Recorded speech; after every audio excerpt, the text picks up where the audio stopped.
Bismillahirrahmanirrahim. Assalamualaikum warahmatullahi wabarakatuh. Alhamdulillahirabbil alamin. Amma ba'du. Perkenalkan, nama saya Najwa Khairunisa dengan NIM 12470101038. Di sini saya akan menjelaskan mengenai hukum nun mati atau tanwin, nun sukun atau tanwin. Nah, jadi, huruf nun sukun atau tanwin itu dibaca dengan 4 cara. Yang pertama dengan izhar, yang kedua dengan idgham, yang ketiga dengan ikhfa, dan yang terakhir itu dengan iqlab. Nah, sekarang saya akan menjelaskan satu persatu mengenai keempat tersebut. Nah, izhar ini adalah dibaca dengan jelas. Maksudnya itu ketika ada nun mati bertemu dengan huruf izhar itu berarti dibacanya dengan jelas. Memang semua huruf ini itu semua huruf hijaiyah itu termasuknya izhar. Tetapi di dalam hukum nun mati ini memang harus dibaca jelas tanpa guna, tanpa didengungkan. Nah, huruf-huruf izhar itu ada di huruf alqi, yaitu ada 6. Hamzah, ha, ain ha, ghain kha, ghain kha. Nah, cara bacanya itu jelas. Seperti contohnya dalam surat Al-Fatihah yang berbunyi an'amta, an'amta. Terus contoh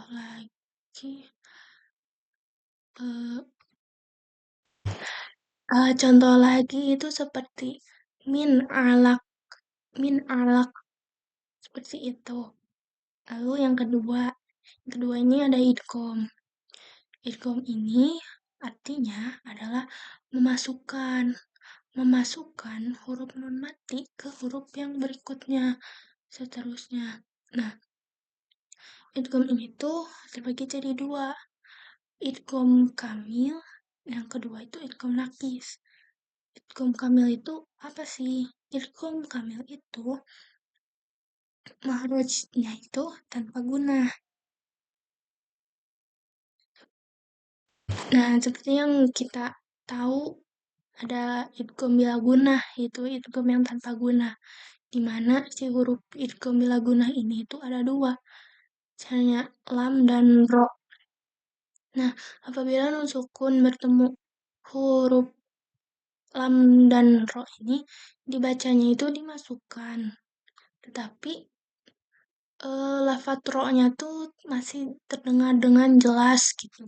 Jadi jadi si nunnya tuh dileburkan secara keseluruhan.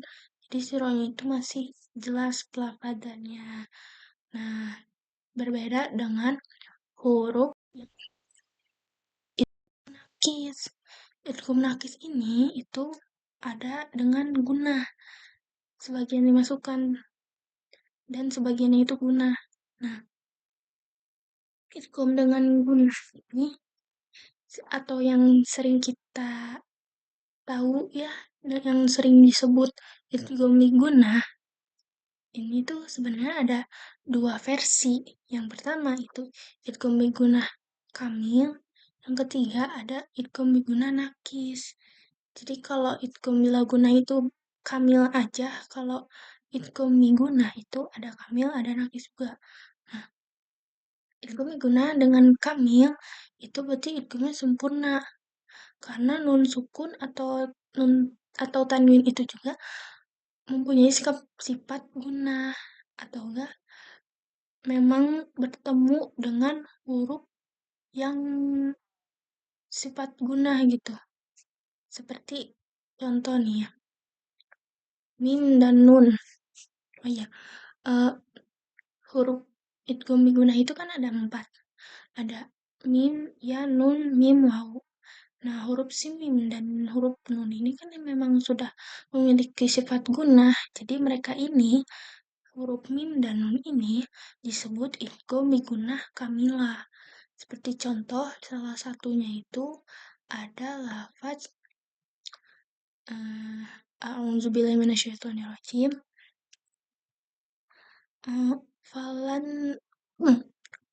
Falan nazidakum. Nah, di sini tuh ada huruf nun mati bertemu dengan huruf nun. Jadi, ini tuh disebut dengan idgham migunah kamilah.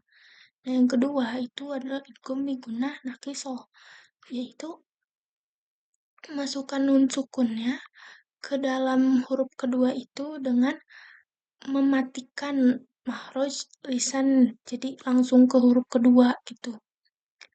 Tapi makhraj khaisum yang mempunyai sifat siguna itu tetap diaktifkan.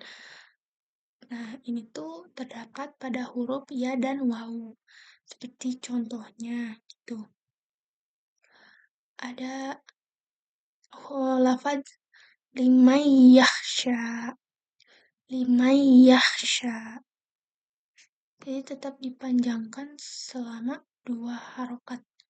Limayyahsya. Seperti itu. Lalu selanjutnya itu ada ikfa. Ikfa ini secara bahasa itu meleburkan ya. Nah, jadi ikfa ini itu adalah pelafalan antara idhar dan idgham. Jadi setengah idhar, setengah idgham. Nah, ikfa ini juga ada tingkatannya. Ikfa akrob, ikfa yang dekat, maksudnya tuh si makhraj nunnya ini dekat dengan huruf ikfa akrob gitu. Nah, hurufnya itu ada ta, dal, to yang berada di sini. Karena kan ta, dal, to itu keluarnya makrosnya ini dekat dengan nun. Jadi makanya disebut ikhfa akrob. Lalu ada juga ikhfa ausat. Dan ada pula ikhfa abad. Abad ini yang jauh. Kalau yang jauh ini si hurufnya itu kof dan kaf.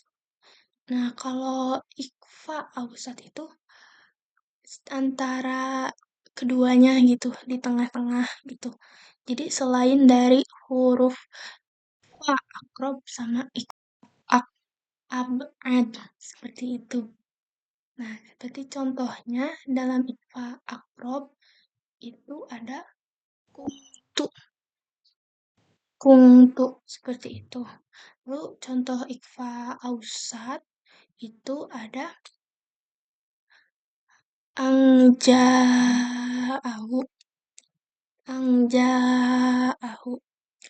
Ja itu kan berada di tengah-tengah, tengah-tengah dari ikfa akrob dan ikfa abad. Dan contoh yang terakhir untuk ikfa abad yang hurufnya cuma 2 ada qaf dan kaf itu ini ada idang karoroh. Idang karroh. Nah, seperti itu. Lalu yang terakhir itu ada iklab. Iklab itu artinya itu mengganti atau memindahkan. Secara istilahnya itu memindahkan huruf nun mati itu menjadi huruf mim. Nah, bertemunya ini sifat si iklab ini tuh hanya terdapat pada huruf ba saja. Jadi kalau nun mati bertemu dengan ba itu dibacanya menjadi iklab dan bacanya tuh berubah menjadi mim. Contohnya ada kalimat min ba'di. Min ba'di itu tuh berarti kalau dengan iklab itu menjadi mim ba'di. Mim ba'di. Seperti itu. Jadi rangkumannya kalau izhar itu melafalkan nun sukun atau tanun itu dengan jelas sesuai mahrusnya dan tidak disertai guna. Nah, kalau idgham itu kan ada 2, idgham miguna sama bilaguna. Idgham miguna itu kalau melafalkan nun sukun atau tanwin dengan dimasukkan huruf berikutnya. Nah, dengan disertai guna ditahan selama 2 harokat. Nah, idgham miguna ini juga terbagi menjadi 2. Idgham migunah kamilah yaitu secara keseluruhan dimasukkan itu ketemu dengan huruf huruf yang memang sudah ada sifat gunanya seperti mim dan nun. Kalau misalnya idgham minggunna nakiso itu sebaliknya, yaitu ya waw. Nah, dan yang ketiga itu ada idgham bila guna. Bila guna ini memasukkan lafaz nun sukun atau tanwin itu ke huruf yang sempurna, berikutnya dengan sempurna gitu. Sehingga seperti huruf bertasydid. Nah, cuman ada dua huruf yaitu lam dan ro. Nah, selanjutnya dan tidak disertai guna. Dan selanjutnya itu ada iklab. Iklab itu seperti yang tadi sudah dijelaskan, mengubah lafaz nun sukun atau tanwin menjadi mim. Dan sifat ini tuh terjadi apabila nun sukun atau tanwin itu bertemu dengan huruf ba. Dan yang terakhir ini ada ikfa. Ikfa yang dileburkan itu artinya melafalkan nun sukun atau tanwin itu secara samar dan siap gitu. Siap langsung masuk kepada huruf makhraj huruf berikutnya. Nah, ikfa juga disertai dengan guna dua harokat. Nah, dengan dua harokat yang terbagi menjadi tiga tingkatan. Yang pertama itu ada ikfa akrob yang si makhrajnya itu hurufnya itu dekat dengan nun. Yang kedua ada abad yang mana si makhrajnya itu jauh dengan nun. Yang hurufnya itu ada dua saja, yang kof dan kaf. Dan yang terakhir itu ada ausat, itu di antara akrob dan abad hurufnya. Itu selain kof dan kaf dan tadalto. Seperti itu mungkin cukup sekian dari saya.